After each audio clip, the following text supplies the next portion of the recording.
समुंदर के बीच चलने वाला एक डरावना जहाज जो असल में एक जेल थी, और इस जेल को कहा जाता है दुनिया की सबसे खतरनाक जेल, क्योंकि इस जेल के अंदर ऐसे ऐसे कैदी और गैंगस्टर बंद हैं जो दुनिया का कोई भी काम कर सकते हैं। वो पलक झपकते ही किसी को भी मार सकते हैं, इसलिए उन्हें दुनिया की सबसे सेफ जेल में रखा गया है। लेकिन एक बार सोचो, अगर ये खतरनाक कैदी समुंदर के बीचों बीच वाली इस जेल से भागने की कोशिश करें तो वो भागने के लिए क्या क्या कर सकते हैं। तो कहानी शुरू होती है साउथ कोरिया के एक एयरपोर्ट से। समय था 2017 का। आज इस एयरपोर्ट पर बहुत सारे रिपोर्टर की भीड़ लगी हुई थी, क्योंकि आज फिलीपींस से एक प्लेन के जरिए करीब 40 के आसपास खतरनाक कैदियों को यहाँ लाया जाने वाला था। कुछ ही देर में वो प्लेन कोरिया के एयरपोर्ट पर लैंड करता है और बहुत से लोग उन कैदियों को देखने के लिए वहाँ इकट्ठा हुए थे। लेकिन उसी भीड़ के बीच एक आदमी काफी देर से खड़ा था। जैसे ही वो कैदी अंदर आते हैं, वही आदमी अचानक एक कैदी पर झपट पड़ता है। वो पुलिस की सारी सेफ्टी तोड़कर उस कैदी को मारने की कोशिश करता है। पुलिस उसे रोकने की पूरी कोशिश करती है, लेकिन उस आदमी के पास एक बहुत बड़ा बम था और थोड़ी ही देर में वो बम को ब्लास्ट कर देता है। वो धमाका इतना जबरदस्त था कि उस धमाका में पुलिस, आम लोग सब के सब मारे जाते हैं। इस घटना के बाद लगभग 5 साल बीत गए। समय था 2022।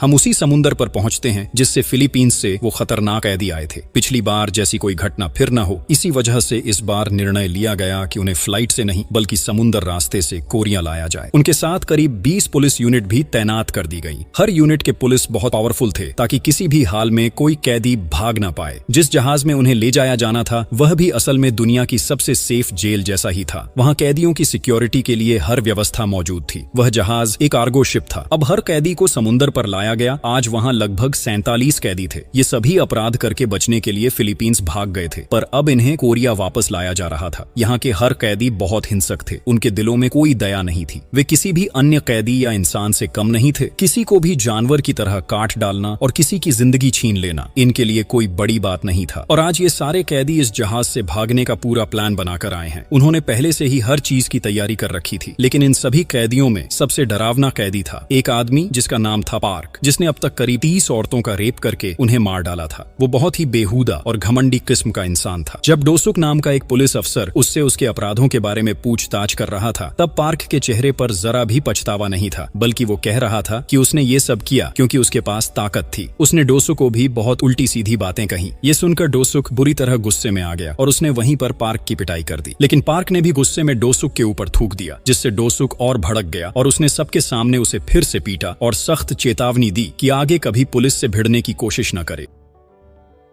इसके बाद पुलिस ने सारे कैदियों को जहाज के अंदर ले जाया। इन कैदियों में 2 औरतें भी थीं और उन्हें संभालने के लिए औरतें पुलिस अफसरों को भी साथ रखा गया था। जहाज के अंदर हर कैदी के लिए अलग अलग कोठरी बनाई गई थी और पूरे जहाज में बेहद सख्त सेफ्टी की इंतजाम किए गए थे। दूसरी तरफ हम एक ऑफिस रूम देखते हैं जो असल में एक कंट्रोल रूम था। यहीं से सभी कैदियों की निगरानी की जा रही थी। इस ऑफिस को VTS कहा जाता था। उसी समय वहाँ एक आदमी आता है जिसका नाम था हेसिक और उसके साथ उसके कुछ साथी भी थे। वह सबको करते हुए कहता है, मुझे सरकार की तरफ से यहाँ भेजा गया है। हम आज यहाँ एक बहुत अहम मिशन पर आए हैं, इसलिए आप सब लोग यहाँ से हट जाइए और हमें हमारा काम करने दीजिए। वह अपना कार्ड भी दिखाता है जिससे सबको यकीन हो जाता है और वे लोग वहाँ से चले जाते हैं। असल में वे सब उसी जहाज के लिए आए थे, वही कार्गो शिप जिसमें आज कोरिया के सबसे खतरनाक कैदियों को लाया जा रहा था। लेकिन उस शिप में सिर्फ कैदी ही नहीं थे, उसमें एक और भी डरावनी चीज थी जिसे कोरिया लाया जा रहा था। वो चीज क्या थी ये हमें आगे चलकर पता चलेगा। और इस पूरे ऑपरेशन की निगरानी करने के लिए जो ऑफिसर आया था वही था स्पेशल ऑपरेशन यूनिट का हेड। दूसरी तरफ हम ऑफिसर डोसुक को देखते हैं। डोसुक सभी कैदियों को उनके अपने सेल में बंद कर देता है और जहाज पर मौजूद पुलिस ऑफिसर को उनके कामों के बारे में हिदायतें देता है। जब सब कुछ पूरा हो जाता है तो वह वहां से निकल जाता है। अब हम उस शिप पर एक नर्स और एक डॉक्टर को देखते हैं। नर्स का नाम था हैन और डॉक्टर का नाम था ओसिक। जब नर्स हैन अपने काम में व्यस्त थी तब डॉक्टर ओसिक चुपके उसके पीछे से बहुत सारी दवाइयां चुरा रहा था। दूसरी तरफ नर्स हैन भी किसी चीज को फ्रिज में रख रही थी, मानो वो भी कुछ छुपा रही हो। वहीं हम कुछ पुलिस ऑफिसरों को देखते हैं जो जहाज के किचन रूम में कैदियों के लिए खाना बना रहे थे। लेकिन किसी को भी ये काम बिल्कुल पसंद नहीं था। कैदियों के लिए खाना बनाना उन्हें अपनी इज्जत के खिलाफ लग रहा था, क्योंकि वो पेशे से शेफ नहीं थे, बल्कि मजबूरी में आज उन्हें ये काम करना पड़ रहा था। वे सब इसी बात पर आपस में बात कर रहे थे कि तभी वहां डॉक्टर ओसिक खाना लेने के लिए आ जाता है। तो अब वे सब खाना खत्म करके कोरिया की ओर चल पड़ते हैं। कुछ समय बाद हम देखते हैं कि डॉक्टर ओसिक उस जहाज के बेसमेंट में पहुंचता है जहां पहले पहले से ही 2 और लोग मौजूद थे। उस बेसमेंट के एक हिस्से में एक भयानक डेड बॉडी रखी हुई थी और वे सब मिलकर उस डेड बॉडी पर सीक्रेट एक्सपेरिमेंट कर रहे थे, जिसके बारे में बाहर किसी को भी कुछ पता नहीं था। डेड बॉडी की आंखें और मुंह सिले हुए थे और पूरा शरीर मानो गलता सड़ता जा रहा था। डॉक्टर ओसिक वहां नीचे काम कर रहे ली के लिए खाना लेकर आता है। उनकी बातों के अनुसार ओसिक उस डेड बॉडी के शरीर में एक बेहोशी का इंजेक्शन लगाता है। दूसरी ओर हम VTS ऑफिस के हेड हेसिक को देखते हैं। वह वहां एक सीक्रेट फाइल खोलकर देख रहा था। उसी फाइल से उसे एक छिपा हुआ ऑपरेशन के बारे में पता चलता है, जिसका नाम था प्रोजेक्ट अल्फा।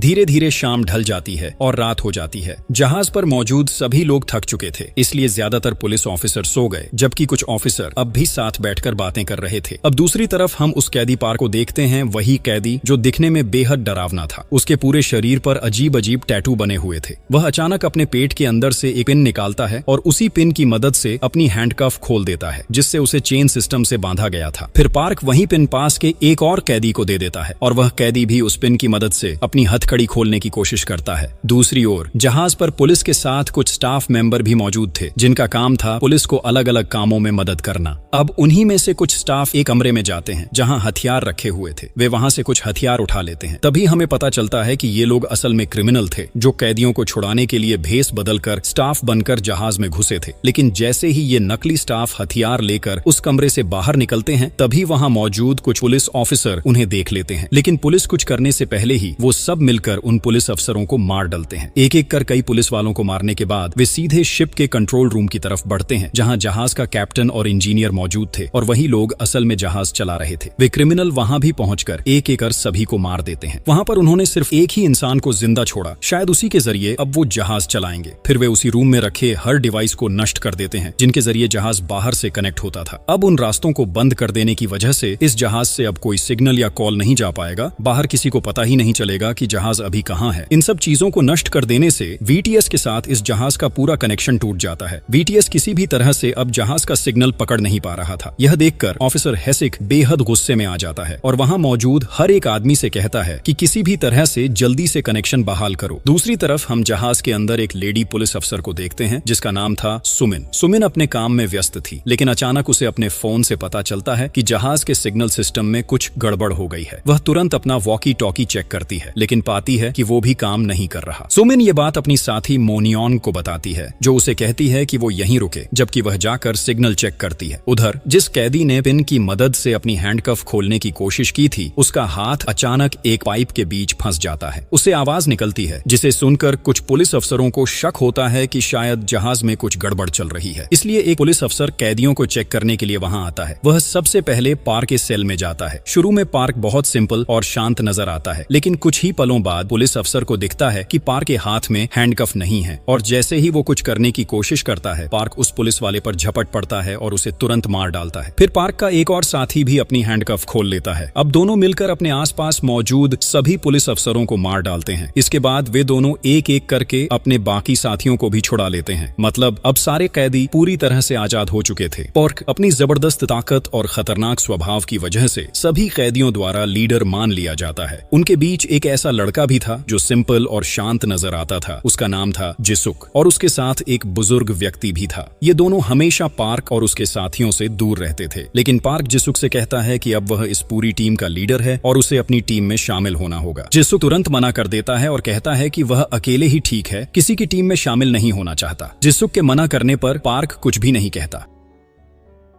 दूसरी ओर हम डॉक्टर ओसिक को देखते हैं, जो अपना काम खत्म करके बेसमेंट से बाहर निकल रहा था। तभी उसे सुमिन, वही पुलिस अफसर, देख लेती है। सुमिन को उस पर शक हो गया, क्योंकि इतनी रात में बेसमेंट में जाना कोई नॉर्मल बात नहीं थी। इसलिए सुमिन ने अपनी गन तानकर डॉक्टर ओसिक से सवाल करना शुरू किया। ठीक इसी समय ऊपर की फ्लोर पर 3 पुलिस अफसर थे। उन्होंने ऊपर से सुमिन को बताया कि यह वही डॉक्टर है जो अपने जरूरी काम के लिए बेसमेंट में गया था और वह कोई क्रिमिनल नहीं है। ये सुनकर सुमिन उसे छोड़ देती है, लेकिन तभी सबने कंट्रोल रूम की छत पर किसी को देखा जो वहां खड़ा होकर जहाज की तार काट रहा था। ये देखकर उनका शक बढ़ बढ़ गया और सभी तुरंत शिफ्ट के कंट्रोल रूम में चले गए, जहां पहले से ही क्रिमिनल्स बैठे थे और उन्होंने गन उठाकर लड़ाई के लिए तैयारी कर ली। जैसे ही पुलिस वहां पहुंची, वे क्रिमिनल्स पर हमला कर देते हैं। चूंकि पुलिस बहुत कुशल थी, इसलिए शुरू में वे क्रिमिनल्स को अच्छी तरह रोक पा रहे थे, लेकिन कुछ क्रिमिनल पीछे से आकर कुछ पुलिस अफसरों को मार डालते हैं, जिससे पुलिस को मजबूरन उनका जवाबी हमला करना पड़ता है। फिर देखा गया कि उस लड़ाई में कई पुलिस वाले और कई क्रिमिनल मर चुके थे, इसलिए कुछ ही देर में सभी ने लड़ाई रोक दी।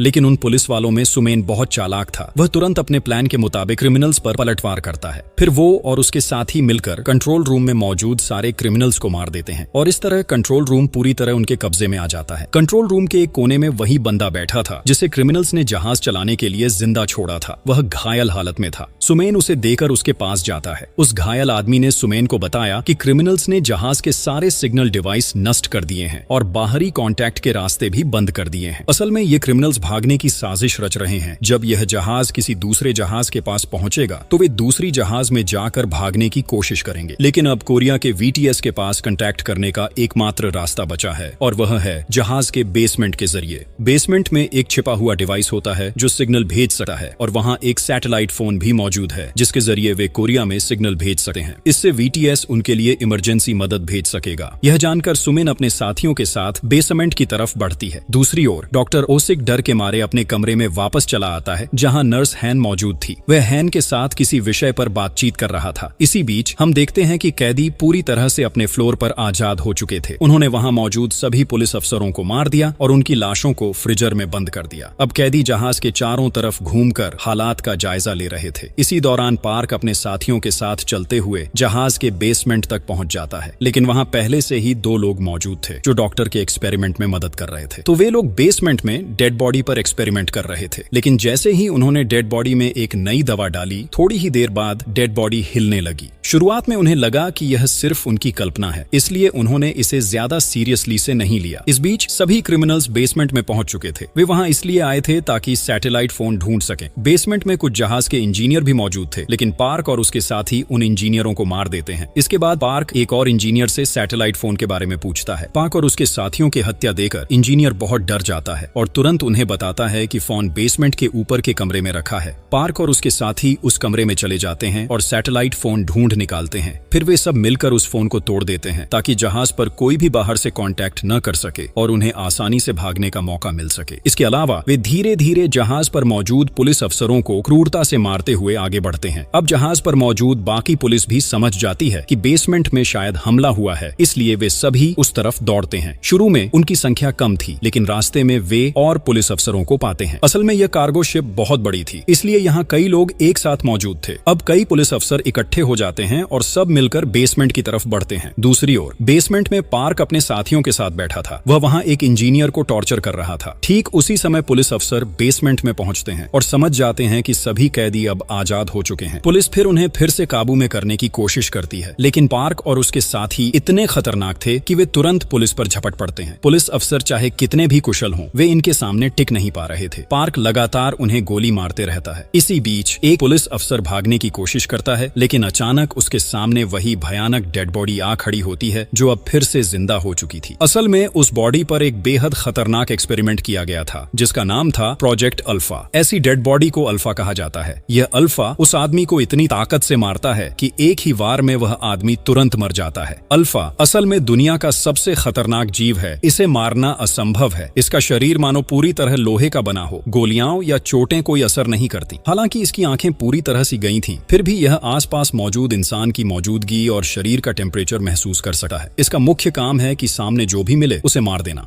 अल्फा लोमड़ी की तरह चालाक और समझदार था और इसकी ताकत एक आम इंसान से 10 गुना पावरफुल थी। अब अल्फा धीरे धीरे बेसमेंट की तरफ बढ़ता है जहां पुलिस और क्रिमिनल आपस में लड़ाई कर रहे थे। लेकिन जैसे ही उन्होंने अल्फा को देखा, सभी तुरंत ठहर गए और लड़ाई की सारी घमाघमी वहीं रुक गई। शुरू में किसी को भी यह समझ नहीं आ रहा था कि यह इंसान है या कोई और क्रीचर्स। हालांकि पार्क शुरू में अल्फा से बिल्कुल भी डर नहीं रहा था, लेकिन कुछ ही देर में अल्फा एक एक कर सभी को मारना शुरू कर देता है। ये इतनी खतरनाक तरीके से मार रहा था कि वहां मौजूद हर कोई डर गया। अल्फा जो भी सामने आता उसे मार डालता। इस अल्फा के भयानक रूप को देखकर पार्क डर के मारे वहां से भागने की कोशिश करता, लेकिन अल्फा उसे पकड़ लेता और बहुत बुरे तरीके से मार देता।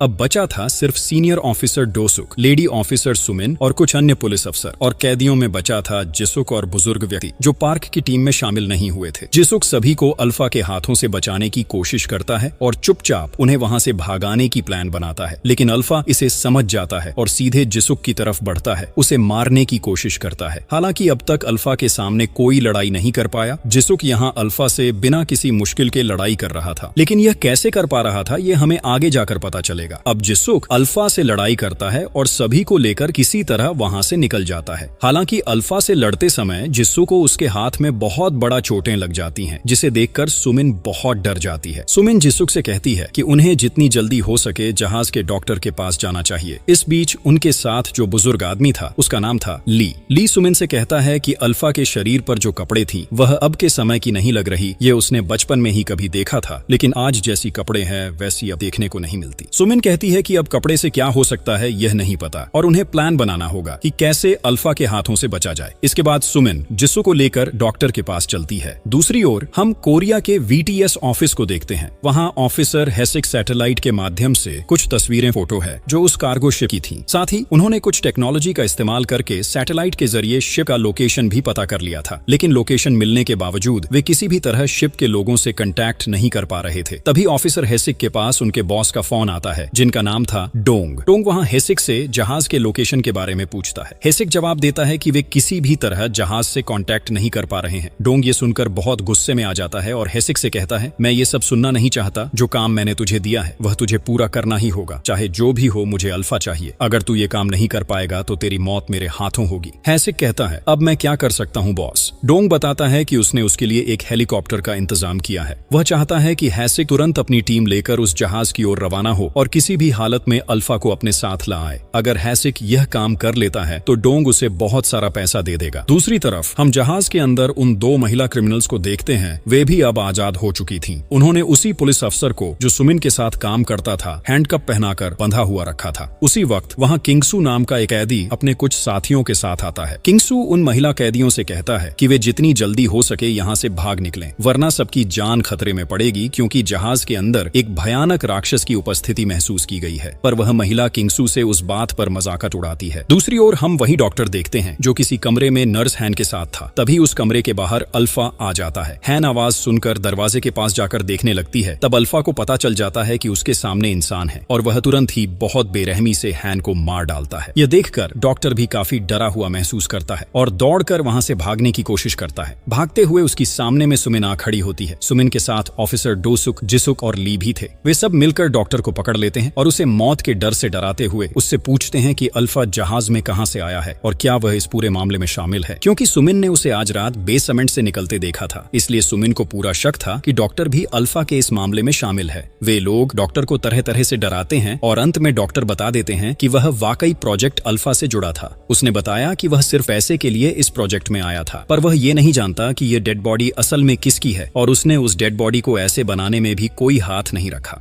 जब वह इस प्रोजेक्ट में जुड़ा तब से डेड बॉडी पहले से ही ऐसी ही हालत में थी। उसकी जिम्मेदारी बस इतनी थी कि बेसमेंट में मौजूद लोगों के लिए खाना और दवाइयां मुहैया कराना और कुछ न कुछ समय पर उस बॉडी में स्लीपिंग इंजेक्शन देना ताकि वह जाग न जाए। फिर भी यह डेड बॉडी कैसे जाग उठी यह बात डॉक्टर खुद भी नहीं जानता। अब उस वक्त सब काफी जख्मी थे, हर किसी के शरीर से खून बह रहा था, इसलिए उन्हें डॉक्टर से तुरंत इलाज करवाना जरूरी था। पर इलाज की सारी दवाइयां बेसमेंट में मौजूद थीं और वहीं बेसमेंट में अब अल्फा भी था। फिर भी वे सब मिलकर फैसला करते हैं कि बेसमेंट जाना ही पड़ेगा, इसलिए वे बहुत सावधानी से बेसमेंट की तरफ बढ़ते हैं। दूसरी तरफ हम उस महिला कैदी को देखते हैं जो अब किंगसू की बात मान रही थी और उसके साथ भागने की तैयारी कर रही थी, लेकिन तभी उनके सामने अल्फा आ जाता है। अल्फा को देखकर वे दोनों बेहद डर जाते हैं। हालांकि वे कई बार भागने की कोशिश करते हैं, लेकिन अल्फा के साथ चालाकी नहीं कर सकते। किंगसू के साथ जितने भी क्रिमिनल वहां थे, अल्फा एक एक कर उनके सामने पहुंचता है और उन सभी को बहुत बुरे तरीके से मार देता है। इसके बावजूद किंगसू और वह महिला किसी तरह वहां से निकलने में सफल हो जाते हैं। दूसरी ओर सुमिन और उसकी टीम किस्मत से बेसमेंट तक पहुंचती है। वे बहुत सावधानी से बेसमेंट के चारों ओर देखते हैं और पाते हैं कि बेसमेंट में काम कर रहे जो दो लोग थे उन्हें भी अल्फा ने बेहद बुरे तरीके से मार दिया है। अब जब सुमिन समझती है कि यहाँ अल्फा कहीं भी नहीं है तो वे बेसमेंट की सभी चीजें चेक करना शुरू कर देते हैं। वे जानने की कोशिश करते हैं कि डेड बॉडी के साथ असल में क्या हुआ और क्यों ये डेड बॉडी सबको मार रही है। वे बेसमेंट में मौजूद कंप्यूटर और फाइलें चेक करते हैं। कंप्यूटर से उन्हें प्रोजेक्ट अल्फा के बारे में में कुछ इन्फॉर्मेशन मिलती है। फिर सुमिन को एक कई साल पुरानी फाइल मिलती है जिसमें सारी इन्फॉर्मेशन विस्तार से लिखी हुई थी। जिस डेड बॉडी ने अब अल्फा का रूप धारण किया है वह असल में कौन था, इसकी इन्फॉर्मेशन भी वही फाइल में मिलती है। उस फाइल में उस आदमी की फोटो भी है।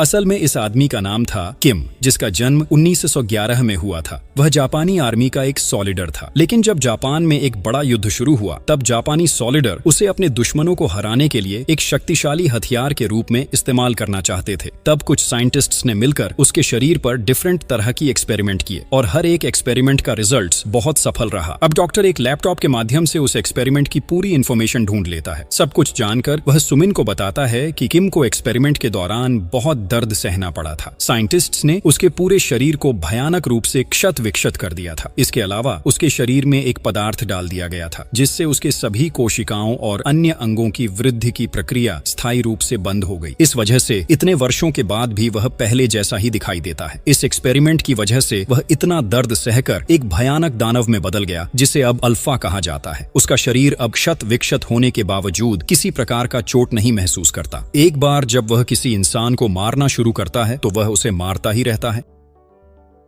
साइंटिस्ट्स ने इसे इस तरह बनाया ताकि वे अपने काम के लिए अल्फा का इस्तेमाल कर सकें। इसके बाद वे सब वहां एक और फाइल देखते हैं जिसमें जिसुक की एक ऑपरेशन की फोटो होती है। उसे देखकर उसकी पिछली जिंदगी की कुछ बातें अचानक याद आने लगती हैं। समय था 1943 जब जापान में युद्ध चल रहा था। हम एक लैब के अंदर एक एक्सपेरिमेंट को देखते हैं जहां कुछ डॉक्टर एक इंसान पर एक्सपेरिमेंट कर रहे थे। यह भी प्रोजेक्ट अल्फा का हिस्सा था। वे किसी इंसान को अल्फा बनाने की कोशिश कर रहे थे। एक डॉक्टर वहां जापानी मिलिट्री के लीडर को बताता है कि उनका एक्सपेरिमेंट सक्सेसफुली पूरा हो गया है। यह आदमी अब पूरी तरह से अल्फा में बदल जाएगा। अल्फा बनने के लिए बदलाव उसके शरीर में कर दिए गए हैं। ये सुनते ही सारे मिलिट्री ऑफिसर डॉक्टरों की सराहना करने के लिए ताली बजाने लगते हैं। लेकिन कुछ ही क्षणों में वह आदमी जिसे अल्फा बनाना था जाग उठता है। वहां मौजूद कोई भी यह नहीं समझ पा रहा था कि क्या हो रहा है, लेकिन तुरंत ही अल्फा वहां मौजूद हर किसी को मारना शुरू कर देता है। सिर्फ कुछ सेकंडों में वह वहां मौजूद सभी को मार देता है। लेकिन वहां का मेन डॉक्टर मरने से पहले किसी तरह अल्फा को एक कमरे में बंद करने में सफल हो जाता है। दूसरी तरफ हम वर्तमान समय में जहाज के सीन को देखते हैं जहां किंगसू